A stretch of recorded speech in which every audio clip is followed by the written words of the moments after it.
Миш, Да. ты хоть на секунду можешь забыть про свою работу? Как не успеваем? Мы уже и поговорить нормально не можем. Вы что там, с ума сошли, что ли? Конечно, это важнее, чем я. Даже заказчик сожрет штрафами. У нас совсем не остается денег. Мы банкроты, понимаешь?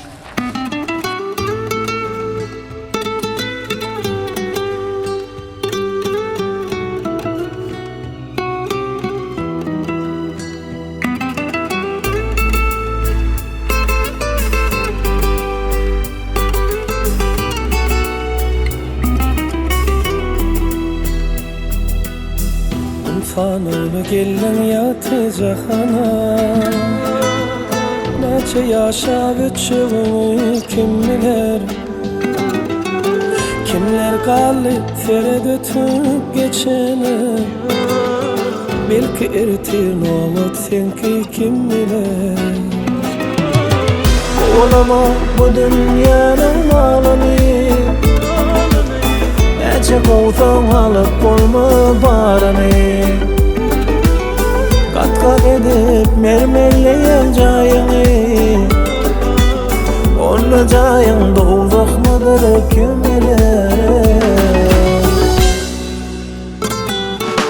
Kim bilir, kim bilir, kim bilir Belki ertir nabut senki kim bilir Kim bilir, kim bilir, kim bilir Nece yaşa bütçüğümü kim bilir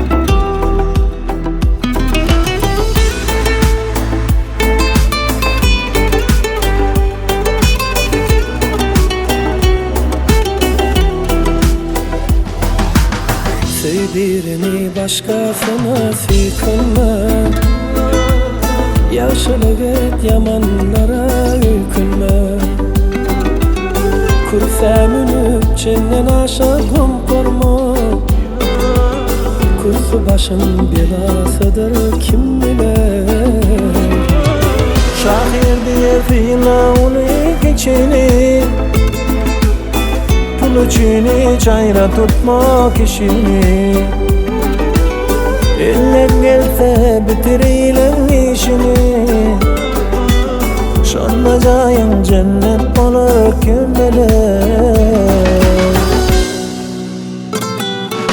Kim bilir, kim bilir, kim bilir Görsen başın belasıdır kim bilir Kim bilir, kim bilir, kim bilir Şanlayacağın cennet olur kim bilir Kim bilir, kim bilir, kim bilir Belki ertir novat senki kim bilir